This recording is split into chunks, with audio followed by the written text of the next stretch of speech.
Good evening, good evening, good evening. Welcome back to episode 2 of Married and Thriving. You are here today with the reasons. Again, I am Tony, and this is my husband Tobias. Hello, guys. Thanks for coming back. We appreciate you guys. Yes, we do. So I'm going to wait a couple of seconds, and then we are going to get started. We start 6 p.m. on time. Thank you all for joining us. We appreciate it. Thank you, thank you, thank you. Thank you guys for coming in and taking your time out to spend time with us on a Sunday. Thank you.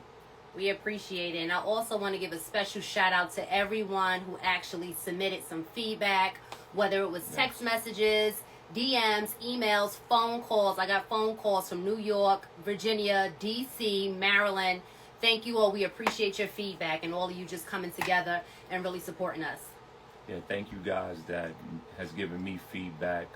Positive feedback is basically what I got, but I want to thank you guys for your ideas and providing what you can that makes this show even more of a blessing to other people and valuable to other people as well. So thank you for that, and thank you for your insight and perspective. I appreciate it. All right, that being said, so today's discussion for tonight, episode 2, would be put no one before your spouse. You want me to start, Tobias? Yeah, go ahead, babe. Go ahead, start All right. it out. So a lot of you may not agree with me. This may not be an episode for you if you really don't understand the whole breakdown of the family. So I'm going to get really into it just based on my perspective. When I say put no one before your spouse, I mean children. I mean parents, I mean siblings, I mean friends, no one. The whole purpose of a relationship, right? When you're talking about a marriage, and this comes from the word, your spouse comes first. Children will leave you eventually, right? The whole goal is for you to have a unified team. In order for you to be unified, no one can't come in between the both of you. And a lot of people are not receptive to that. I've had many conversations with other married couples when it comes to their parents, when it comes to their friends that's been in their life for a long extended period of time. It's hard for them to actually, do that. But I just want to say it's very important for you to put your spouse first. And when I say not leaving out your family, not leaving out your friends, but that no one can come before that individual.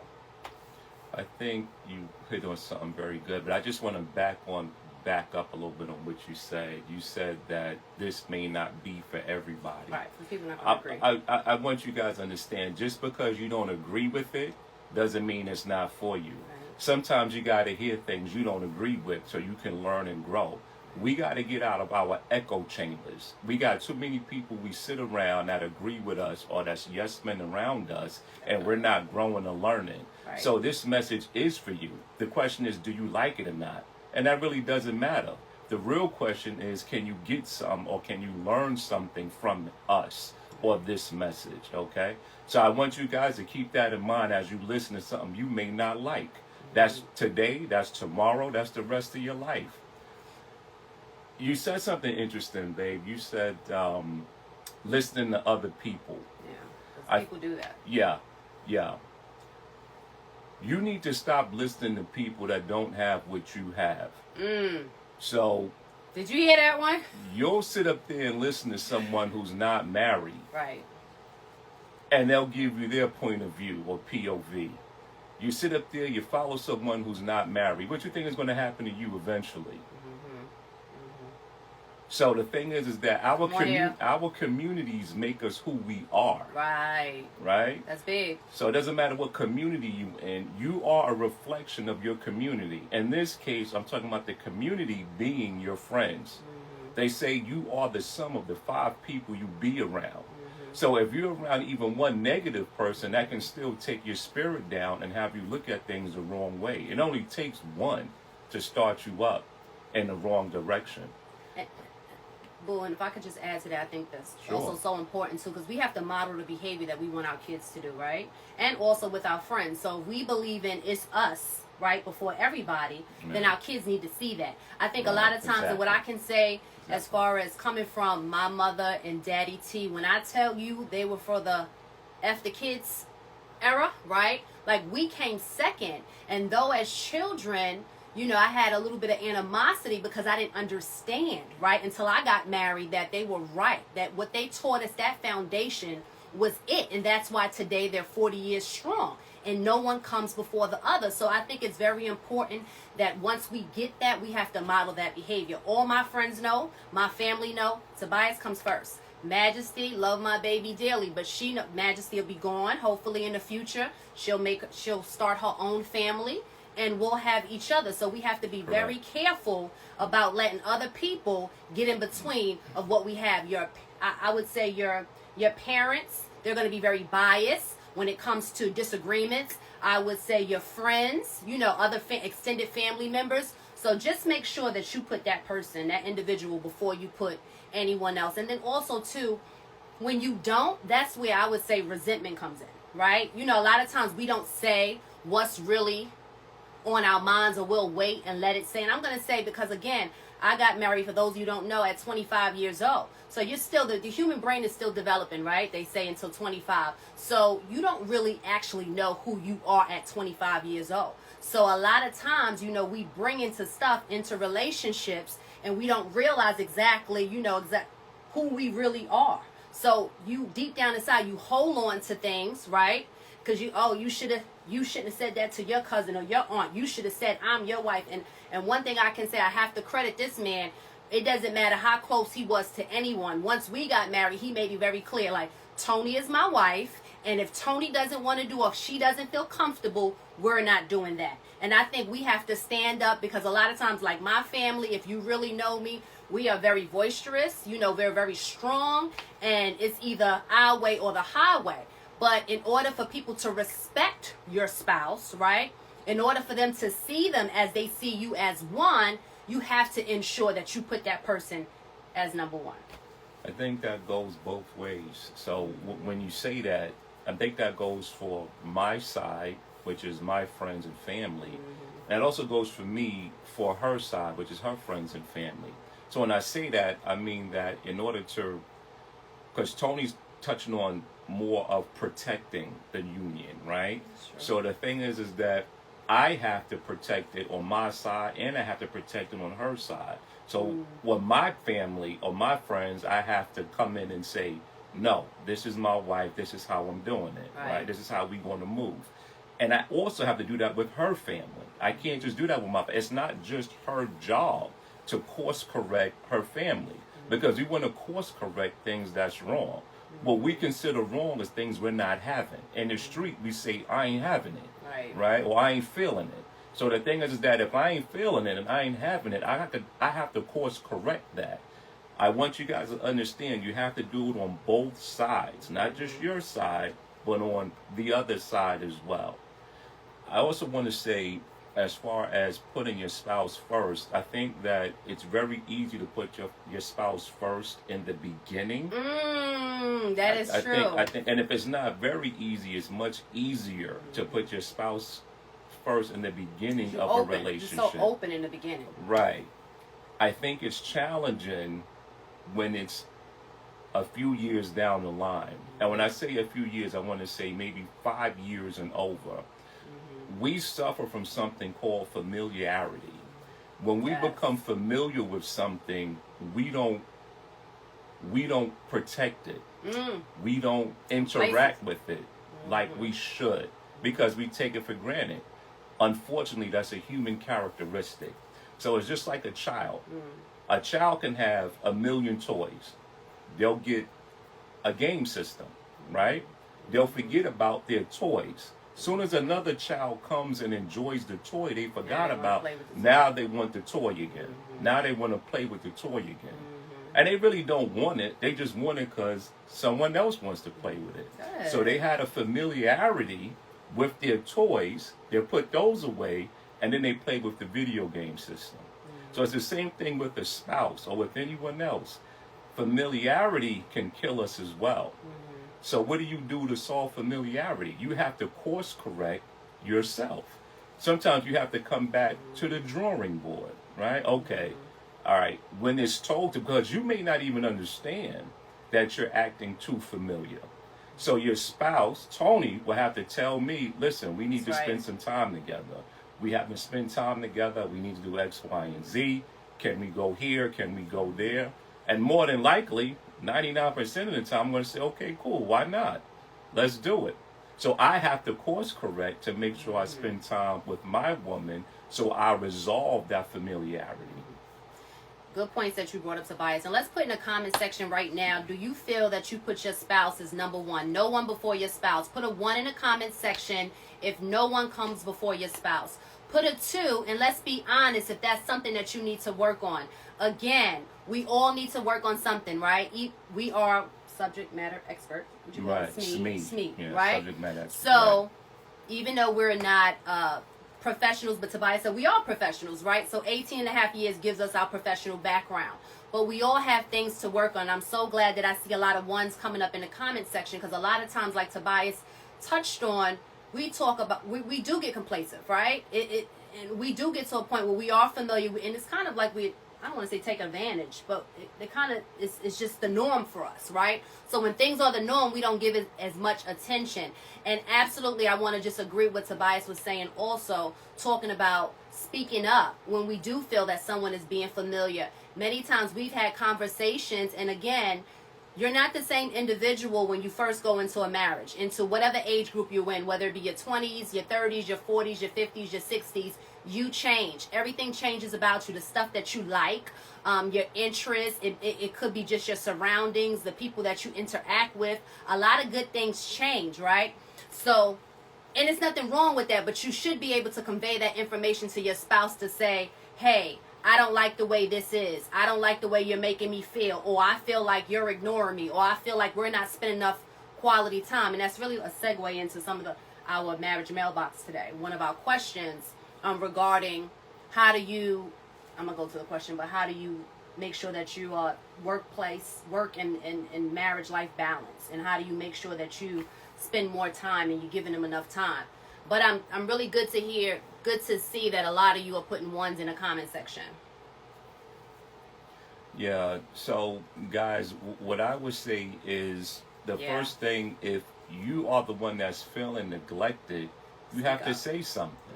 Because again, the other person may not even notice that they're familiar or they're acting familiar. It may be strictly by accident. Because we go through the everyday hustle and bustle. We go through working, we go through coming home, we go through trying to relax ourselves. And a lot of times when we try to relax ourselves or have ourselves moment, that can expand longer than it really should. So you got to be careful with that. You got to be mindful of that. But what I really want you to take away from my thought here is that you have to say something as well if you feel neglected. And it doesn't mean you attack. Okay, you don't have to attack. You can speak, and you can speak on an even tone. You don't have to yell. You don't have to do that, because what's going to happen is the other person is just going to act defenseful, right? They're going to defend themselves, because now you're causing an argument, or it's not an argument. You're yelling now. Okay, so now you're having a screaming match because you've attacked the person. Yeah, the person may be wrong, but that doesn't give you the right to attack them. Now the person being attacked is just trying to defend themselves, and then this turns into a screaming match. So this is not what I'm telling you to do. What I'm telling you to do, my advice is to just talk. You see something going wrong, you course correct by just talking about it. You understand? Just talk about it. So that's interesting, and I really want y'all to get that. And just before you finish, before you start Some again. good comments in the comment section. Go ahead. I don't miss my point now because you said the comment section. But what I want people to understand is you have to speak, and you just have to resolve your issue the best way you can without becoming a person on attack. Really quickly, what I wanted to say was, we are subject matter experts, right? If you want to know our history, we have been QMHPs as well, which is qualified mental health professionals. So we see things on the mental health sort of platform. Not sort of, but on the mental health platform. We do have a background in mental health. So, we're not just pulling stuff out of our behinds here. We're telling you something That's actual, and some people would say back in the day, the actual factuals. You understand? So I wanted to get that out. So I wanted to get into two comments, and thank you for one of the comments that was put out there about putting God first. So just let me be clear, that person must have not been on last week. And if you know me and you get to know Tobias, we're very clear on God and who comes first. If it wasn't for God, we wouldn't be here today, and that comes for all of us. So God is always the center of our household, and he will always be. God is always first in our household, and I want everybody to know that. Secondly, somebody put in the comment section, which I thought was very good, about your mate, your husband can't read your mind. Exactly, we're not mind readers. Even though after you be with each other so long, you can pick up on things and you know the way they act and they move and what's going on. But especially, I was saying, that first 5 to 10 years, you can't read the person's mind. Like, you have to ask questions. You're going to have to, I don't care if you even have to write it down, because we all communicate differently. You know, as I've gotten older, before I was more Tobias, and we having a, you know, I'm not going to say not an argument, because everything's not an argument, but a disagreement, and we're speaking on certain things. And as I gotten older, I didn't even feel like speaking about it. Like, I started writing. So that changes again. As someone put in the comment section, as you know, a lot of times as women, we may not be able to convey the way we want without getting nasty or saying things that's defensive, because a lot of times we so stuck on, and it's very important, our emotional intelligence and how we respond to things, and we're so used to probably yelling or raising our voice, depending on our backgrounds and the way that we were raised, and if we never saw healthy relationships, so that's the way we respond. But as you get older, and you know, like, you want this person to feel valued, and you want this person to feel like they're the one for you, and you do put them before anyone else, then you send, you know, your tone changes a little bit and you communicate a little bit better. But I would say, especially in that first 5 to 10 years, you can't pick up on certain things. So go ahead and express yourself. And it's okay, pretty. We all guilty of something. There is no perfect marriage. We are unperfect people. The only one that was perfect was Jesus Christ, and we try to model that behavior. But again, it takes time. It takes dedication. It takes communicating. It takes getting to know each other ins and out. Okay? So going into our marriage mailbox, and we appreciate. Let me say something before you get into the mailbox, the marriage mailbox. I want you guys to understand argument as opposed to yelling. That's true. It's not always. It's not synonymous. An argument is your point of view. Okay? Yelling is what that is, talking loud, and then trying to talk louder than the other person. Okay? An argument is fine. I have arguments with people all the time, which means I'm getting out my point of view, they're getting out their point of view. But we're not having a yelling match. Okay, so people understand that. All right? We're not taught that. That's true.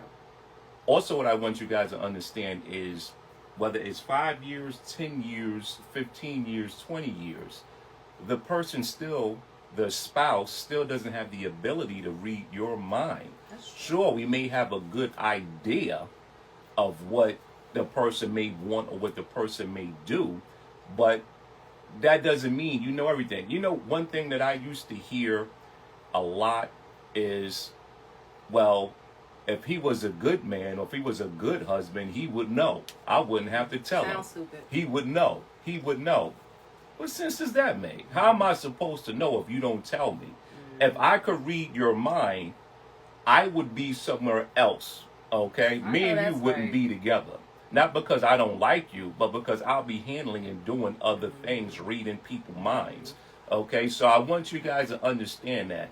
It is not anyone's responsibility to read your mind. It is your responsibility to verbalize and say things that you would like done. All right. That was good. All right, going into the marriage mailbox. One of the questions last week that came up in the comment section that my good friend, my bestie Deborah has sent to me was, is it okay to be friends with someone that you was once intimate with? That was a question from last week that we didn't get to, but I thought was a very good question. Is it okay for me to go first? Yeah, go ahead. Okay. So I'm going to say yes. I think a lot of times it's the maturity level and the secureness of your relationship. I think a lot of times people don't get there in a whole lifetime. I've seen it modeled with my parents. Daddy T and my biological father have been in the same household. They get along very well. I don't think it's an issue with it because your spouse should be respectful. We all, most of the time, have exes. And if you know that this individual comes first and you know that there's no feelings that still remains, I don't see where there's an issue. I'm not saying that that's going to be your best friend. They're going to be hanging in your house. But I don't see where there's an issue where you can't be or communicate or be cordial with that individual. I think especially if you've known each other a lifetime, or since teenage years, you're going to know the same group of people. So, we've had people that we went to high school with that I know Tobias have had a relationship with, and I don't feel an ill will or don't have. That's one of my homegirls. I don't care about that because at the end of the day, I'm with him now. I don't look back in the past. So, yeah, let me comment on that, and let me be totally transparent with this. Oh Lord, transparency. You said something about being a friend. Should you be friends? But you cleared it up and you cleaned it up by saying one word, which is cordial. Right. I think you should be cordial with people you were in past sexual relationships with. So what I'm saying is that I'm cordial with a lot of people that I had relationships with, but they're not my friends. Let's not get that twisted. So that means that if I see them, I'm going to respect them as a person and talk to them as a person, or I'm not going to speak to them, depending on how I feel like handle it or how I think I should handle it at that point in time. Do you understand what I'm saying? So I think you should be cordial with those people that you had past sexual relationships with. I am not cool with you being friends you've had past sexual relationships with. Like Tony just said, you're not in the house, you're not chilling out like that. And if you are in the house, it's for a reason. Tony has a biological father and a stepfather that both played very important people in her life. So both fathers have to be in the same place at the same time at one point or another. There's a respect there. I've seen it. So that's just an example of what we're talking about. Again, be cordial. Now, if your spouse is friends with a previous sexual partner, that's fine. That means your spouse is comfortable with being a friend with them. But your position, in my opinion, your position is to be cordial. That's it. Don't take it anywhere further than that. Be cordial. Be respectful. Keep it moving after that. And I think, and if I can add to, Boo, I think a lot of times it's an issue because sometimes people still have feelings and they don't want to admit to. They're not over their exes or people that they have. Maybe they still have those feelings for. And I think also a lot of times people end on bad grounds, right? There you go. So a lot of times they don't know which way to come at somebody that they were intimate with. You understand? Like, it's very clear on who comes first in my life and vice versa, regardless of who we ever been with. If you're confused on how to come at a person, you ended on bad terms, whatever. If you're confused about how you should handle the situation, what's the second thing I said? Don't say anything. It's not your job to speak to people. Right. This is not for you to do. There's no one that said you have to talk to everyone that you see or that you knew back in the day. Just because they knew you back then, don't mean they know you now. Right. Paul Cain. Come on. Okay. So the thing is that you have to understand you grew as an individual. Hopefully the other person grew as an individual. So if there's nothing to say, don't say anything. Sometimes the most respect you could give someone is just not saying anything. Don't give your opinion. Don't talk. Listen. If someone is saying something to you, listen. If you see one of your exes on the street, pass them by. It's not your job to sit there and perform for the next person. Don't say anything. I know that's hard for a lot of people to be quiet. Don't say anything. No, that was good. I like the way you answer those questions. And I see people disagreeing and agreeing, and we all have an opinion, Right. At the end of the day, that's his opinion, that's my opinion. We're going to go through things. We look at life differently. I see people, I appreciate, all your feedback, but it's what you're comfortable with. Again, This is what works for our relationship. Exactly. You ain't going to be in my house. You're not my bestie, but I don't have beef with you because at the end of the day, we're together. And Exactly. nobody is coming in between that. So I'm comfortable wherever I'm at the end of the day. Exactly. All right. So I'm going to go into the second question, which I kind of, touched on, is how do you balance work-life balance and not working so hard that you neglect your partner? I'm going to let you go first if you don't mind. No, I'll take this first. This goes to the familiarity aspect we were just speaking about. It's very hard not to touch on this and speak about putting your partner first. This coincides with one another. This is, different sides of the coin, of the same coin. It's about course correcting. Again, you may not realize that you're working so much, right? And why don't you realize that, right? The reason why you don't realize that is because you're trying to provide one way or another. So if both of you guys are working, you're just trying to provide for the home, the household. Maybe you're trying to provide for the kids, right? Maybe you want to get a new home theater system, a new TV with that, right? And if you get a quality one, that's going to run you, $4 or $5,000, So depending on the size of the TV, that can run you even more. If you want a 70, like myself, I like huge television. His birthday's Tuesday. If you want a 75-inch, that's a quality television, you may be spending $3,000 just on the television alone. So the thing is that we can get caught up with what we're trying to do and goals that we're trying to accomplish. When you open your own business, you could be stuck on opening your own business because that's all you talk about. You live and breathe that business as you should.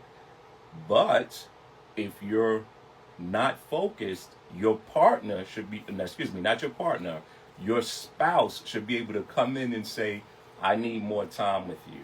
I need this. I need that. And then at that point, you should be willing to course correct the best way you can. The best way you can. And proceed, go ahead, man. And I would say, too, just to add to that, and that was very good. I like the way you answered that. Boundaries is so important. Again, it goes back to everything that we do in a relationship. It's really communication, right? So if you find an individual, this is back when I was in uniform and we were just running and gunning and just working to get to where we're at today. We did, both of us. At one time, we both were working 2 jobs. Not that we had to, because we wanted what we wanted.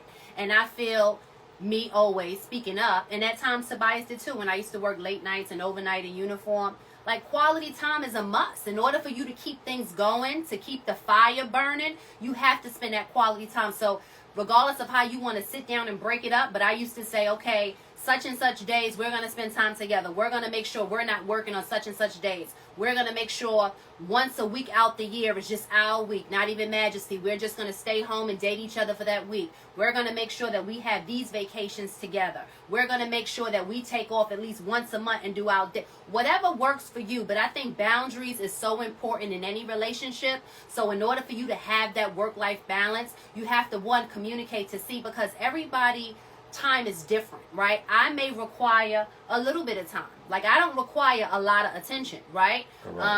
Tobias doesn't require a lot of attention, so it works for us. So we were able in our 20s and 30s to work really hard to get to where we wanted to be. But some people, some of my females, I love you dearly, but sometimes you have to be under individual and you want, to be next to them all the time.